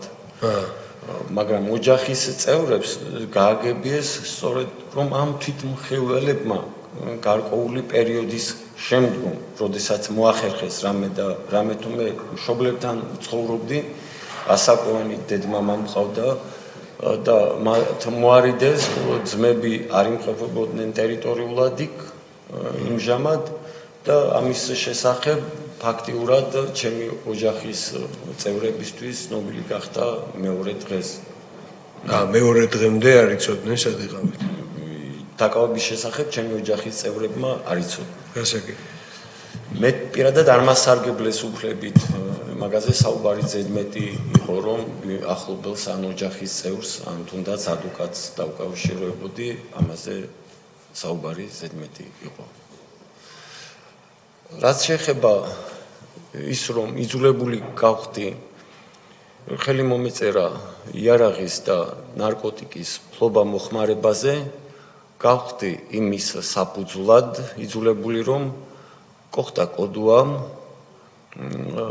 უკაცრავად ვიქნები როგორც თითოეული თქვენთაგანის თან მიმართებაში ასევე სრულიად საზოგადოებასთან მიმართებაში დამემუქრა საკუთარ დედაზე დაიგინა კოხტა კოდუა რომ ის ხელკეტით გამოუპატიურებდა თუ იმ შემთხვევაში თუ არ მოვაწერდი ამ ცრუ ბრალდებას ხელს. მეც გამომდინარე იქიდან რომ მეტი წინააღმდეგობის არც უნარი შემწემდა არც გზამრჩებოდა არანაირი მე იძულებული შევიქმნი ხელი მომეწერა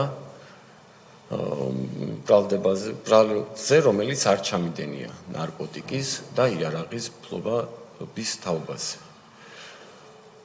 ყოველივე ამის შემდგომ უკვე დილის საათებში გადამიყვანეს წალინჯიხის პოლიციის განყოფილებაში სადაც ასევე გაგრძელდა ჩემი ცემა და წამება მეტით დამემუქრნენ ბუხარში დემონსტრაციულად ცეცხლში დაწვით იმის გამო რომ მე მათ არ დავეხმარე მათთვის სასურველ საქმეში. ყოველივე ამის შესახებ მოვახსენე იმჟამინდელ პროკურორს უთხარი იმის შესახებ რომ ეს ადამიანები არიან წამებლები და ბრალს მდებენ დანაშაულში რომელიც არც ჩამიდენია და ხელი მოვაწერე დანაშაულს რომელიც ასევე არ ჩამიდენია. ვინ იყო მაშინ პროკურორი ვისაც ასე? წალინჯიხის პროკურორი იყო იმჟამად ვისაც ეს მოვახსენე ლევან ფიფია. მან ჩემი განცხადების საფუძველზე სავარაუდოდ 2 თვემდე პერიოდის შემდგომ დანიშნა ექსპერტიზა და აღძრა საქმე. ჩემ ჯანმრთელობის და უფლებების დაცვაში ჩაერთო როგორც სახალხო დაცვის აპარატი, რეგიონალური წარმომადგენელი, რომელიც მესტუმრა საჯარო აღსრულების დეპარტამენტში და რომელსაც მივეცი სრულყოფილი და ამომწურავი ინფორმაცია იმ ყველაფრის შესახებ, რაც თავს გადამხდა. ამავდროულად საქმეში ჩაერთო ცენტრი ემპათიის დირექტორი და თანამშრომლები, ქალბატონი მარიამ ჯიშკარიანი და ამავდროულად უწყების სხვა თანამშრომლები, რომლებმაც დიდი როლი შეასრულეს როგორც ჩემი ფსიქიკური, ასევე ფსიქიკური ჯანმრთელობის შენარჩუნებაში იმჟამინდელ პატიმრობის პერიოდში და ამავდროულად ჩემ თავს გადამხდარი ეს ყოველივე მოვლენები აღმოჩნდა შესაბამის ანგარიშებში, აღმოჩნდა პრესაში და ცნობილი გახდა ფართო მასებისათვის, საზოგადოების წევრებისათვის, რის შემდგომაც კონკრეტულ ამ ფაქტთან და ამ გარემოებასთან დაკავშირებით შემდგომ პატიმრობის პერიოდში ჩემზე არ განხორციელებულა არანაირი ფიზიკური ზეწოლა. თქვენი წალენჯიხის მილიციაში იყავით სულ ეს პერიოდი? ვიყავი როგორც ჩემი წამება, მას ადგილი ჰქონდა, ჩემს მიმართ განხორციელებულ ძალადობას ადგილი ჰქონდა როგორც დაიწყო მიტოვებული ქარხნის ტერიტორიიდან, გაგრძელდა შემდგომ ჯვარის და წალენჯიხის პოლიციის განყოფილებებში. აქვე აღნიშნავ, რომ პატიმრობის პერიოდში ადამიანთა უფლებათა დაცვის სხვადასხვა კომიტეტებმა ჩამთვალეს აღმოჩნდა პოლიტპატიმართა სიაში. ჩემი უფლებები შემდგომ გარდა რიგითი პატიმრებისა კონკრეტულად ჩემი წამება პატიმრობის პერიოდში ამ კუთხით, ამ მიზნით შემდგომში არ განხორციელებულა. 2012 წლის ცნობილი მოვლენების შემდგომ ამინისტიის საფუძველზე განთავისუფლდი პატიმრობიდან. მადლობა ბატონო ლაშა. კითხვა მაქვს ასეთი, თქვენი ნებართვით.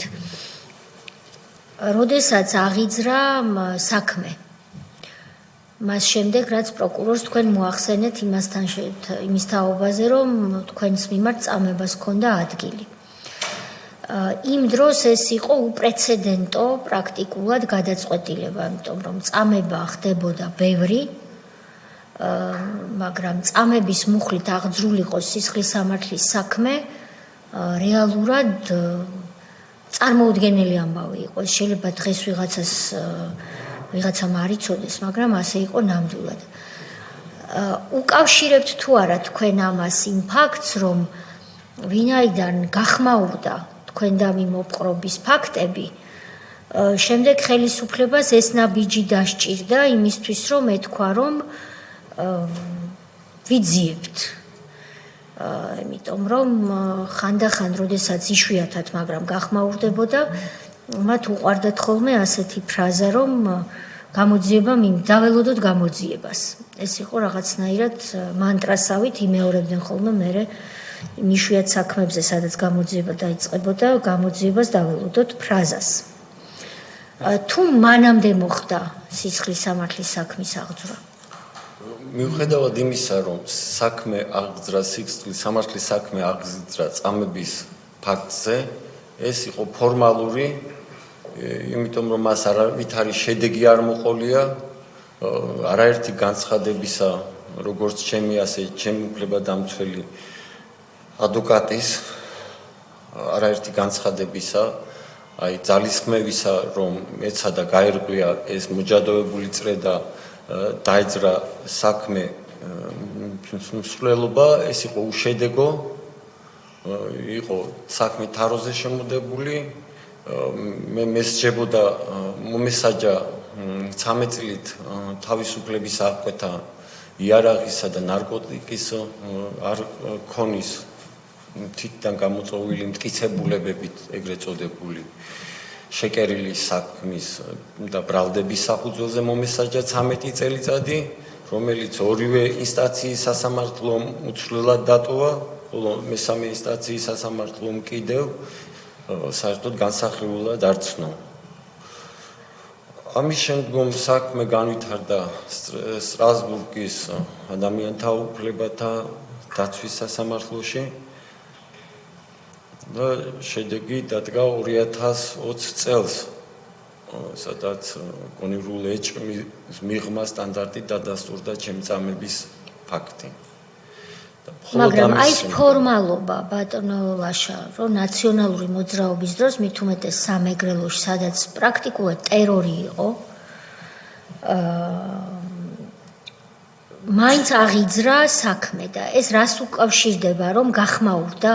ეს უკავშირდება უშუალოდ ჩემი უფლებადამცველი ადვოკატების. ვინ იყვნენ ესენი? ესენი იყვნენ ქალბატონები ქეთი ბექაური, ანჟელა ჯობავა, ბლონდა შამუკია, ნაზი დოიჯაშვილი, ბატონი ლექსო არქანია. ასევე ის ადამიანები, უფლებადამცველები, ბატონი ზაზა დავითაია საკუთარი თავისუფლების და სიცოცხლის რისკის ფასად პრესაში გაახმაურა უშუალოდ არქანიებთან და არქანიებზე თან მიმართებაში განხორციელებული უკანონო ქმედებები და საზოგადოებისთვის ცნობილი გახდა ის ფაქტი, რასაც ადგილი ჰქონდა.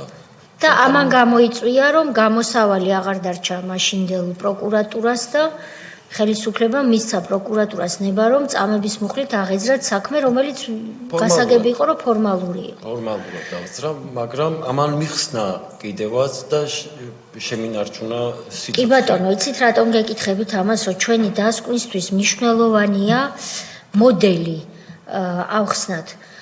რატომ არ აძლევდნენ ხოლმე მედია საშუალებებს ან ადვოკატებს, ბევრი ადვოკატი თვითონ გვახსოვს დაპატიმრებული, იმიტომ რომ ზედმეტად აქტიურა. რატომ იყო ეს აკრძალვა, რომ რაც მეტად გამოვიდოდა გარეთ ინფორმაცია, მით მეტი პრობლემა ექმნებოდა ხელისუფლებას და თქვენ შემთხვევაში რა კი მაინც გამოვიდა გარეთ ინფორმაცია, იქ იძულებულები გახდნენ, რომ არა რეალური, არამედ ფორმალური გადაწყვეტილება მიეღოთ გამოძიების დაწყების შესახებ, რომელმაც შედეგი არ მოიტანა მრავალი წლის მანძილზე. აი ეს არის ერთ-ერთი მიმართულება, რაც ჩვენ უნდა ვიკულიოთ და ამიტომ შეგაწუხეთ ამდენი კითხვით. სხვა წევრებს თუ აქვთ კითხვები, ბატონი სოზარი, გთხოვთ. დიდი მადლობა რომ მოგწადით ჩვენთან. მძიმეა ეს გასახსენებლად და კიდე ახლა შეიძლება გაგიმწვავოთ ჩემი კითხვებით, მაგრამ აი თქვენ თქვით რომ სიგარეტს გაწვავდნენ განსაკუთრებით დიღლიების არეში. რამდენი იყო, აი რამდენი დაზიანება გქონდათ მერე? 7-8 კერა გქონდა დამწვრობის. ექსპერტიზა ჩატარდა ამ ყველაფერზე, სხვა დაზიანებებზეც, ხო? კი, ყველა დაზიანებებზე ჩატარდა ექსპერტიზა, სამხარეული ექსპერტიზის ექსპერტები მიერ იქნა ჩატარებული ყველანაირი და ეს დაფიქსირებულია. კი. იმის თქვა მინდა ხა მოსახლეობისთვის, რომ ეს არ არის რომ რაღაცას იგონებს ადამიანი, ეს არის დოკუმენტირებული მასალა, დადასტურებული საბოლოოდ სტრასბურგის სასამართლოს მიერაც. უბრალოდ მინდა რამდენიმე ერთ პატარა კომენტარივით გავაკეთო. ხა თქვენ ახსენეთ კოხთა კოდოა, სამუშია. ამ დღეებში ჩვენ ვისმენთ ისეთ გვარებს, როგორიც არის მეგის ქარდავა. ზუგდიდის პოლიციის უფროსი დაახლოებით ამ პერიოდში ცოტა ადრე იყო თენგიზ გუნავა. უბრალოდ ესენი არიან ადამიანები, რომლებიც არიან რეჟიმის სახე და ამავდროულად რეჟიმის უბრალოდ სახე კი არა, ესენი იყვნენ პოლიტიკური გუნდის წევრები. იგივე თენგიზ გუნავა, რომელიც პირადად მონაწილეობდა არაერთი დაკავებული პირის წამებაში და იმედი მაქვს კომისიის მუშაობის პერიოდში ეს ადამიანებიც მოვლენ. შემდეგ იყო საქართველოს პარლამენტის წევრი. ადამიანი, რომელიც იყო ამ რეჟიმის ერთ-ერთი სახე როლანდ ახალაია პროკურორი სამხარეო სამეგრელო ზემოსვანეთის, შემდეგ იყო საქართველოს პარლამენტის წევრი. ჩვენ ერთ-ერთ პირველ ხდომაზე მოვუსმინეთ გენერლებს ზაზა გოგავას და მამუკა ყურაშვილს, ადამიანები, რომლებიც აღიარებდნენ, რომ სააკაშვილის რეჟიმის დანაშაულებრივ ქმედებებს მოჰყვა არაერთი სხვერპლი მშვიდობიან მოსახლეობაში, მათ შორის რომ ვერ თუ არ გააფრთხილეს მოსახლეობა, რომ მათ საფრთხე ემუქრებოდათ, მათ შორის ის, რომ ყურაშვილს პირდაპირ აღიარებული აქვს და სხვათა შორის გოგავამაც დაადასტურა, რომ იმის გამო, რომ სააკაშვილის ბრიფინგი უნდა ჩაეტარებიათ და ეს უნდა ჩამოეტანათ, რა ქვია, ბრიფინგის ჩასატარებელი მასალები, ამას მოჰყვა ის, რომ შეცვალეს წინასწარ დაგეგმილი სპეცოპერაციის მიმართულებები და ამას მოჰყვა არაერთი ადამიანის სხვერპლი, როგორც ჯარისკაცების ისე მშვიდობიანი მოსახლეობის და ეს ადამიანები შემდეგ გახდნენ ნაციონალური მოძრაობის წევრი. უბრალოდ იმის თქმა მინდა რომ ეს იყო ერთიანი გუნდი, რომელიც ერთად გეგმავდა და ჩადიოდა უამრავ დანაშაულს და აი თქვენ საქმეში ნახსენები ადამიანების ეს კოხტა კოდუა განსაკუთრებით არის სწორედ ერთ-ერთი სისხლიანი სახე იმ სისხლიანი რეჟიმისა. ბატონი ილია. ბატონლაშა, თქვენ აღნიშნეთ, რომ თქვენ ხართ სამხედრო განათლება გაქვთ მიღებული და ხართ რეზერვში წარმოდგენილი. 2008 წელს თუ იყო თქვენს მიმართ გამოძახება ან თუ იღებდით მონაწილეობას 2008 წლის სამხედრო მოქმედებაში. დაფიქსირებული შესაბამის ორგანოში კომისარიატში დაფიქსირებული მქონდა მზაობა მიიღო ჩემი პროფესიით ვარ არტილერისტი და საჭიროების შემთხვევაში გამოვთქვი მზაობა მიმიღო საომარ მოქმედებაში მონაწილეობა. ამის შესახებ ინფორმირებული იყვნენ შესაბამისად. თუმცა არ ყოფნა არ მიგიღია. ჭირვები ვართ გასაგები. დამოუკიდებლად მოხალისეობრივი როლი არ შემიძლია. გასაგები. და თქვენ ხაზი გაუსვით, რომ მასწავლებელი მათემატიკას ასწავლიდით. ფიზიკა ტექნიკის ფაკულტეტი მაქვს დამთავრებული, მექანიკა მათემატიკის სპეციალობით, რომელიცაც მასწავლებელი ერთ-ერთი პროფესიად ითვლება, რომ ფიზიკოსი ვარ. თქვენ და ახსენეთ, რამდენი ძმა გყავთ თქვენ? ერთი ძმა გყავთ თუ ორი უფროსი ძმები გყავს. და ესენი თქვენთან სოფელში ცხოვრობენ თუ სხვაგან არიან? არა, მე მარტო ვცხოვრობ სოფელში, ჩემი მშობლების სახლში. დედა 1 წელიწადია გარდამეცვალა, მამამ პატიმრობის დროს დამეყობა, როგორც მოგახსენეთ. თქვენი ძმების მიმართ ხო არ იყო რამე ზეწოლა? ჩემ პირადად მე მემუქრებოდნენ, რომ თუ ხმას ამოვიღებდი, თუ მათივე სიტყვებს ბუინს თუ გავაგრძელებდი, მაშინ ოჯახის წევრები ცოცხლებიც არ მეყოლებოდა, არა თუ პატიმრობაში აღმოჩნდებოდნენ. მათ შორის მშობლების ასაკოვანი დედის გაუპატიურებით მემუქრებოდნენ. თუ ხმას ამოვიღებდი და სიმართლეზე საუბარს გავაგრძელებდი. 2012-ში, როდესაც გამოხვედით საპატიმროდან, თქვენ დაგჭირდათ რამე მკურნალობა, რეაბილიტაცია, ფსიქიატრის დახმარება თუ იყო საჭირო ან მსგავსი რამე თუ გაიარეთ? მე დამჭირდა ხერხემლის ოპერაცია, იმიტომ რომ მოყენებული ტრამვის გამო დამიზიარდა მე-4-მე-5 მალა და ეს წამების მსხვერპლთა რეაბილიტაციის ცენტრმა უზრუნველყო მისი მატერიალური და შესაბამისი რეაბილიტაცია, რაც დამჭირდა. ფსიქიკურად მყარად ვიყავი და დღემდე ვთვლი რომ ჯანმრთელი ვარ. გასაგები. კარგით. დიდი მადლობა, ჯანმრთელობა მინდა გისურვოთ. ჩემი მადლობა თქვენ.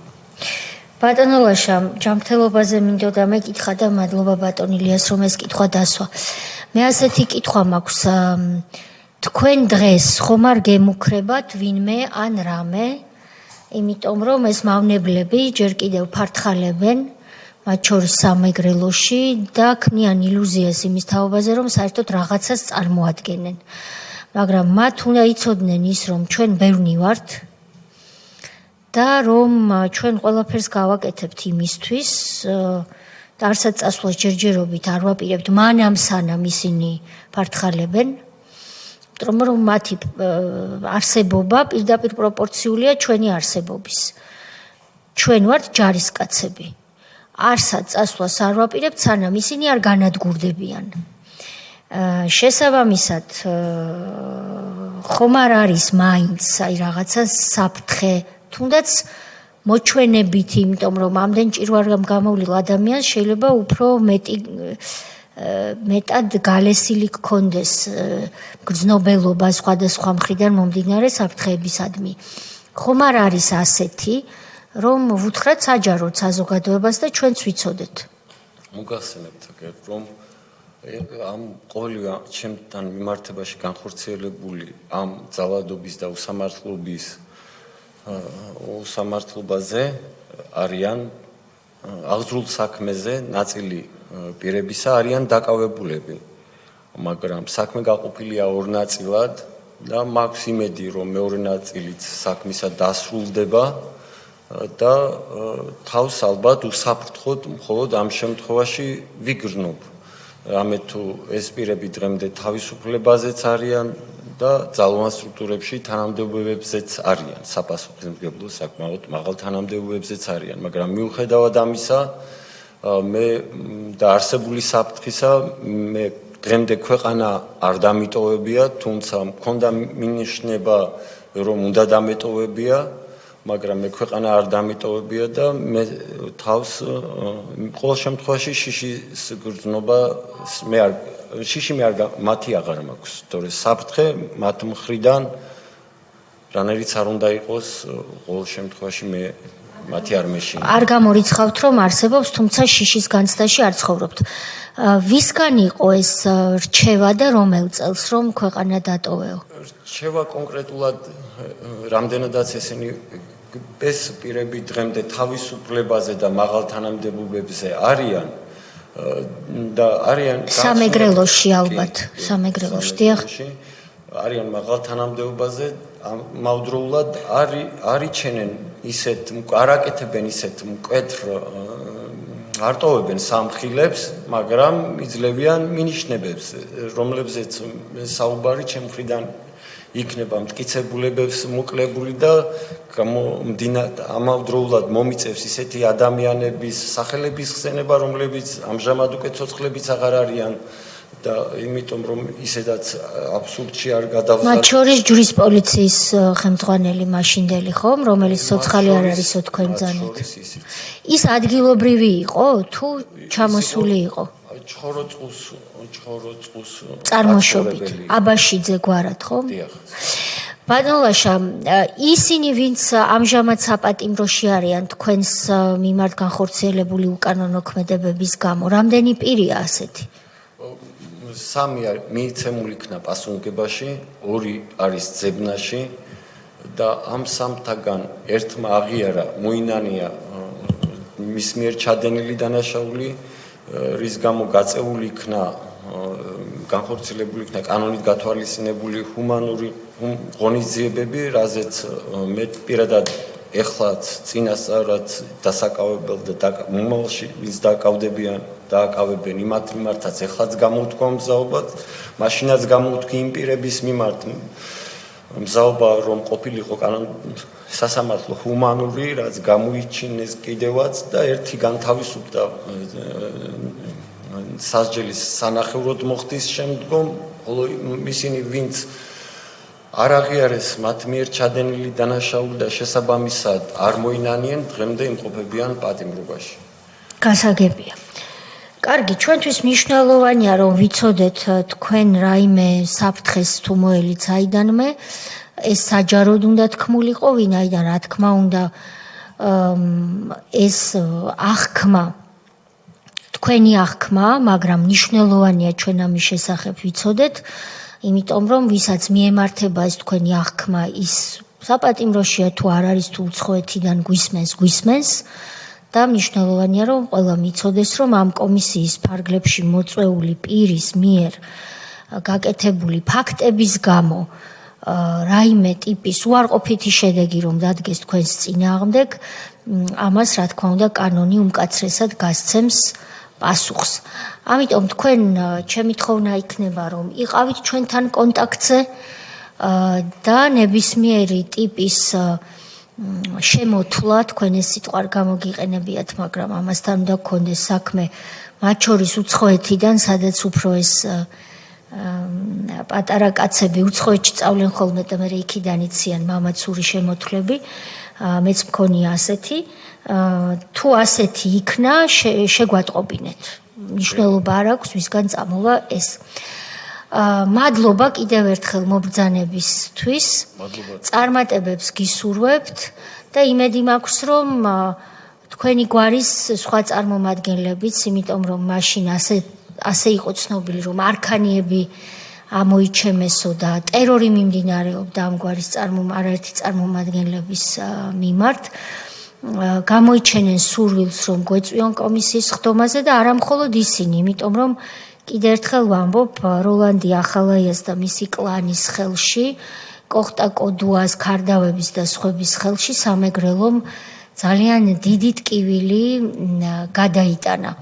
ეს ადამიანები ჩვენი კომისიის მუშაობის შედეგად ჩვენ ამისთვის შეიქმნა ქართული ოცნების გადაწყვეტილებით ეს ორგანო, რომ ამ ადამიანებმა არამც თუ სამეგრელოში, საქართველოს მასშტაბით ვეღარასდროს ვეღარ შეძლონ მაღალი თანამდებობების დაკავება, ვერ იყვნენ პოლიტიკურ თანამდებობებზე და ვერ იყვნენ პოლიტიკურ პროცესში. აი ამისკენ უნდა წავიყვანოთ ჩვენ საქმე და მადლობა რომ მონაწილეობას იღებთ თქვენი და ბევრი სხვა მსხვერპლის სახელით კომისიის მუშაობაში. მადლობა კიდევ ერთხელ ყველა იმ ადამიანს, ვინც თქვენს მონაწილეობაში წვლილი შეიტანა და სხდომის ორგანიზებაში დაგვეხმარა. დიდი მადლობა ბატონო ლაშა, წარმატებებს გისურვებ.